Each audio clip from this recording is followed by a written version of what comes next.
Well done, guys. Thank you very excellent. much. I really enjoyed it. It was a lot of fun. I had no idea what to expect. So how do you tell people what it is? Well, funnily enough, we still don't really know. It's funny because it's a mixture of folk music, it's a mixture of storytelling, it's a mixture of, it's almost performance theatre, but it's also not any of those things. So, and all of them. Yeah, and it's all and in betweeny. So what you end up doing is, rather than having a nice simple statement, you have that whole sentence. I'd say it's not so much as a shows, and it's an experience. You live it with the characters, and it's really brought to life for you. And I just, you know, if I can get to see it again, I want to see it again. It's just fantastic. Great. Absolutely captivating. I don't think I breathed for an hour. It was amazing. I think, you know, it's quite hard to describe to people what it's like to have a story told to you. No, I mean, we're so used to the images being presented to us on television and the cinema, and we're not used to just letting words work their magic, and not even on the printed page too. So, you know, just the spoken word as an event, you know, a moment, and the power of that. I think I always, when I first came across storytelling, I didn't think there was any way of I didn't imagine that's what it was going to be like, but I was really struck by the power of the spoken word, I think. So then you're stuck in that nice world where we're providing a visual art because you can watch us performing, but actually everything Nick says is in your head. So you've got, again, that mixture. It's not like TV where there is nothing to think about, and it's not like radio where everything is to think about. It's both worlds falling into each other. It's storytelling and so much more. I suppose. Full on, really. You're very much following the story. Yeah, it just draws you in. It's an entertaining evening and very professionally produced and put on, and it's just enjoyable. Did I enjoy most the actual storytelling, the putting across of the story, which was absolutely compelling, or the music that was woven through it, and the singing and the harmony, or the story itself? The story itself was just amazing, unpredictable, fantastical. It was just lovely. It was really enjoyable. It was you know, really entertaining evening, and just riveting. Fantastic. Found, you know, just waiting to hear the rest of the story. really glued to the. Brilliant. I thoroughly enjoyed the way the music and the voice were knitted together, and the way the story actually expressed itself through both mediums. How was it? Fantastic. I mean, second time for me, so it was absolutely brilliant the first time, and I just had to come and see it again. Yeah. Made me cry again as well. Which bit? Was there any... The bit at the end, I don't want to spoil it, but when he gets to the girl, it was fantastic. Great. And I noticed, just looking around at the end, there was a few tissues up at eyes being wiped, and I thought that was brilliant. You know, to see so many of your audience were so into the story, and you kind of got an idea how it's going to go, and you're so relieved when it goes the best way. When it gets there, yeah, yes. Exactly. And you know, the thing is that these stories, they have such a strong shape, the narrative structure of them, that all we're asking people to do is to be present to the whole journey. And if, you know, with all the repetitions and all those things and the slight changes and all that, so when you get to the end, we've all walked the path together. So there is a natural release. And, you know, it is moving. I'm moved by that end. When she says, you know, wherever I go, whatever I do, I'll only do with you. I find that very moving, because we've gone so, you know, taken an hour of everyone's time to make this journey. So in many ways it's moving because you expect it to come. If it was a surprise, it wouldn't be moving, it would just be a surprise. Yeah. It's just, it's a kind of a justice, really. So the shape of it is you know, kind of emotional justice, really. So are there particular things you might take away from this evening that you'll remember, or what do you think might? I think the haunting little song in the night was probably my favourite bit. It was just fabulous. No, I mean, the whole thing just came together, the music and the words, and it just sort of draws you into the story. And I think that was the sort of thrilling thing about it. The most exciting part was seeing how it was all going to come together at the end, wondering which creature was going to be doing which job and why. That was good. And what do you think you'll take away? Is there something that you'll remember? What are the sort of images that might stick with you? Or Your acting, probably. The troll. The troll. The troll. Troll's got to be in there. Fantastic. Who do you think the troll is based on? Is it somebody you know? It's interesting. I mean, for me, he doesn't exist as any sort of character, but he exists as the thing behind the door that you never see. Is that a fair way of putting it? I mean, I don't tell the story, your language, but for those things are always best if you don't see them. And in fact, as someone who watches Nick perform it, when he performs it, what makes it more scary or more frightening or more engaging is the fact that it's Nick pulling a face rather than looking like a troll. If we put up a cartoon troll, it would lose all its momentum.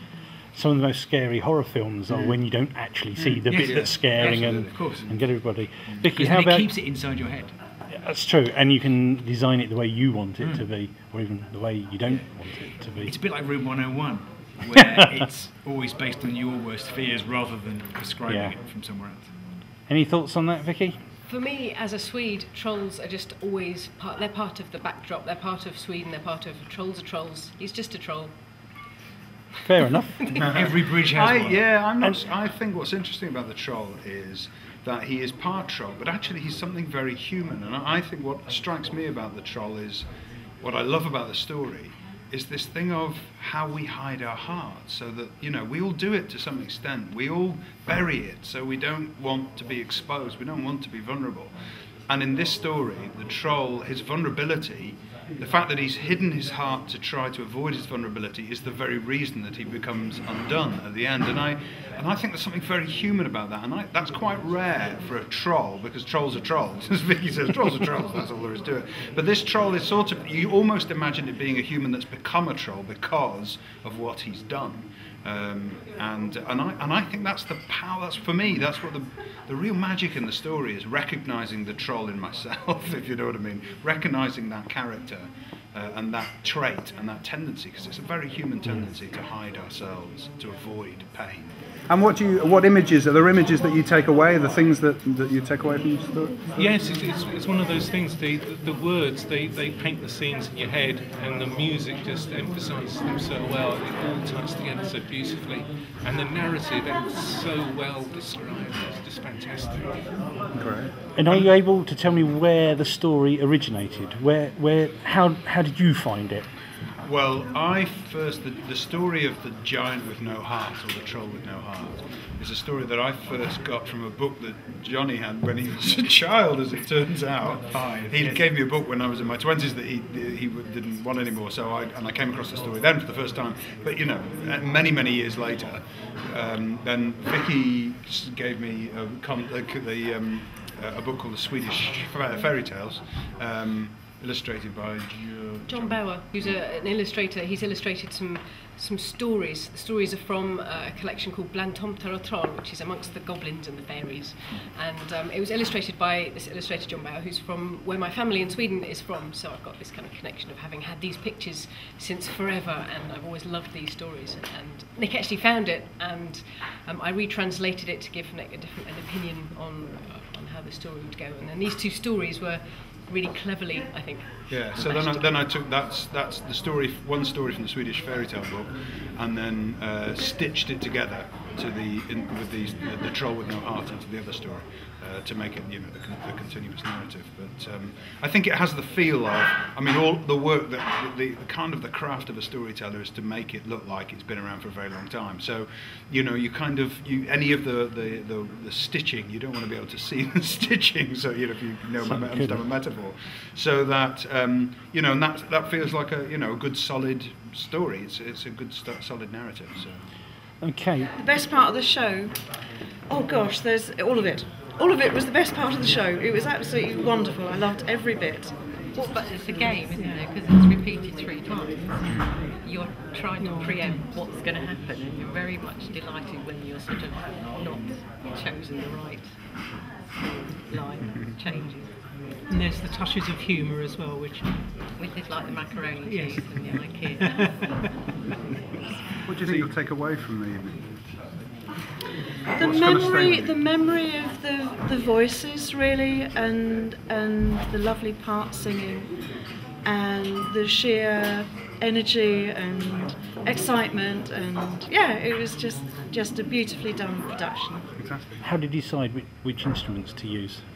We wanted a Swedish theme, so it was natural to start with Nicola. But I think when we started, we assumed. Sorry, you can speak at some point, but not yet. We thought we would play a lot more instruments, and Vicki Selly, I think, was expecting to play Swedish pipes and all sorts. But there comes a point when you need simplicity, and all the way through, you need simplicity to drive it. So I had 2 instruments for bulks of time. Yeah. You can swap very quickly, Yeah. and you play one thing the whole time. Your turn. What are you going to say now? I had the idea that maybe the Swedish pipes, which I play the Swedish pipes, would be sort of motifical, if that's a word. Too brilliant. It is now. It would be the troll, the motif of the troll would be with the Swedish pipes, and I play the Swedish willow flute, and I had the idea that would be something within the story. But at the end of the day, the story was so immense and so great that we could do everything sort of with the knuckle harper, with the singing and the talking, and it was just, there was no space. The story was too huge to take anything else. And I think what's so good about those 2 instruments, well, the 3 instruments, is they hold, between these guys, they hold so much energy of that story. Without, if you change an instrument if you go from this instrument to that instrument to another instrument, you lose a bit of the energy. But because we stick with only 3 instruments, it becomes a really strong foundation for me to work with as well. It's just a delight to know that I can just feel them there. The music is there holding the spaces, so that when I say and the troll came lumbering up the hillside, I can feel it because I know John's there with the accordion, and I know the nickel harper's coming in, and it's just, it really feel held by the music, and that's that's a great gift to work with as a storyteller. That's just a great gift to have. Great joy. It's great fun. Thank you very much. Thank you. Will you come back and do it again? So you come back again. Certainly. Yeah, we'll see you again. Great. Thank you. Would you come back again? Oh yes, Why? because I'm their #1 fan. They are professionals through and through, and it always shines out.